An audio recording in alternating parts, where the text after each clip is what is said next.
কবিগুরু রবীন্দ্রনাথ ঠাকুরের স্মৃতিধন্য বলধা গার্ডেন দাঁড়িয়ে আছে ঢাকার ওয়ারীতে। রবীন্দ্রনাথ ঠাকুর বাগানটি পরিদর্শনে এসেছিলেন এবং জাপান থেকে সংগ্রহিত ফুলের অপূর্ব সৌন্দর্যে মুগ্ধ হয়ে তার বিখ্যাত ক্যামেলিয়া কবিতাটি রচনা করেন এই বলধা গার্ডেনে বসে। বলধা গার্ডেনের নাম এখন অনেকে না জানলেও বলধা গার্ডেন এখনও নগরীর ভেতরে ছায়া বিস্তার করছে অজস্র বৃক্ষ নিয়ে। ভাওয়াল জমিদার নরেন্দ্র নারায়ণ চৌধুরী বিভিন্ন প্রজাতির উদ্ভিদ নিয়ে দুটি বাগান বানিয়েছিলেন। একটির নাম সাইকি, অন্যটি শিবলি। পরবর্তী সময়ে ওই বাগান দুটি বলধা গার্ডেন নামে রূপান্তর করা হয়। বলধা গার্ডেন ঢাকা শহরের ওয়ারী এলাকায় অবস্থিত একটি উদ্ভিদ উদ্যান কিংবা একটি বোটানিক্যাল গার্ডেন। চাইলে ছুটির দিনে ঘুরে আসতে পারেন দেশের ঐতিহাসিক এই স্থানে। এই উদ্যানে প্রচুর দুর্লভ প্রজাতির উদ্ভিদ আছে। তদানীন্তন ঢাকা জেলা, বর্তমান গাজীপুর জেলার ভাওয়াল জমিদার নরেন্দ্র নারায়ণ চৌধুরী ১৯০৯ সালে দুটি উদ্যান প্রতিষ্ঠা করেন। ৩.৩৮ একর জায়গার ওপর এই উদ্যান দুটি নির্মাণ করা হয়। বলধা গার্ডেন দুটি অংশে বিভক্ত। প্রথম উদ্যানটির নাম রাখেন সাইকি। পরবর্তী সময়ে তৈরি করা হয় দ্বিতীয় উদ্যান, যার নাম শিবলি। দুটি শব্দই গ্রিক পৌরাণিক শব্দ। সাইকি অংশের প্রধান আকর্ষণ হচ্ছে নীল, লাল, সাদা, হলুদ জাতের শাপলায় ভরা অনেক শাপলা হাউস, বিরল প্রজাতির দেশি বিদেশি ক্যাকটাস, অর্কিড, এনথুরিয়াম, বিচিত্র বকুল, আমাজন লিলি ও সুড়ঙ্গসহ একটি ছায়াতর ঘর। শিবলি অংশের মূল আকর্ষণ হচ্ছে শঙ্খনদ, পুকুর, ক্যামেলিয়া, অশোক, আফ্রিকান টিউলিপস।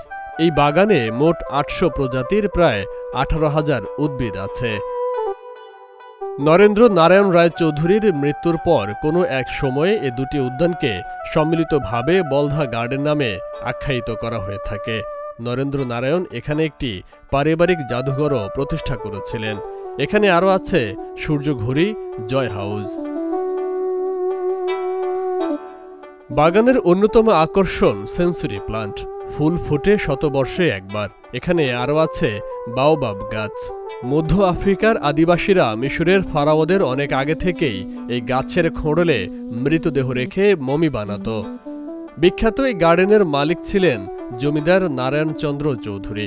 ১৯ শতকের শেষের দিকে এটি ছিল বলধার সেই জমিদারের বাগান বাড়ি, যা তখন ঢাকার উচ্চবিত্তদের সাংস্কৃতিক কেন্দ্র হয়ে উঠেছিল। নিয়মিত সেখানে বসত গান বাজনার আসর। ধারণা করা হয় বলধা নাম থেকেই বলধা গার্ডেনের নামকরণ করা হয়েছে। জমিদার নারায়ণচন্দ্র চৌধুরী পৃথিবীর বিভিন্ন দেশ থেকে নানা রকম ফুল গাছ ও অন্যান্য উদ্ভিদ এনে রোপণ করেছেন নিজের তৈরি এই গার্ডেনটিতে। বলধা গার্ডেন প্রকৃতপক্ষে ফুল ও উদ্ভিদের একটি মিউজিয়াম। তবে সত্যিকারের একটি মিউজিয়ামও ছিল বলধা গার্ডেনে। তাতে কয়েকটি ধাতব মূর্তিও ছিল। বলধা গার্ডেনে যেমন দেশ বিদেশের বিভিন্ন উদ্ভিদ আছে, ঠিক তেমনি দেশ বিদেশের খ্যাতিমান লোকেরা বলধা গার্ডেন দেখতে আসতেন। এখনও বলধা গার্ডেন নিয়ে ঢাকাবাসীর আগ্রহের কমতি নেই। রবীন্দ্রনাথ ঠাকুরও বলধা গার্ডেন পরিদর্শন করেছিলেন। তখন তিনি এ গার্ডেনের বহু বিদেশি ফুলের বাংলা নামকরণ করেছিলেন। ১৯৪৩ খ্রিস্টাব্দে নরেন্দ্র নারায়ণ চৌধুরীর মৃত্যুর পর কলকাতা হাইকোর্টে নিয়ন্ত্রণ ট্রাস্টের মাধ্যমে এই বাগানের তদারকি করা হয়।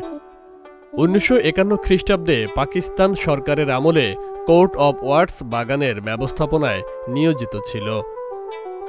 তবে তাদের দুর্বল ব্যবস্থাপনার কারণে বাগানের অবস্থার অবনতি হওয়ায় পাকিস্তান সরকার বাগানের ঐতিহ্য ধরে রাখতে ১৯৬২ খ্রিস্টাব্দে বলধা গার্ডেনের ব্যবস্থাপনার দায়িত্ব দেয় পূর্ব পাকিস্তান সরকারের বন বিভাগকে। বর্তমানে এটি জাতীয় উদ্ভিদ উদ্যান কিংবা বোটানিক্যাল গার্ডেন নামে পরিচিত।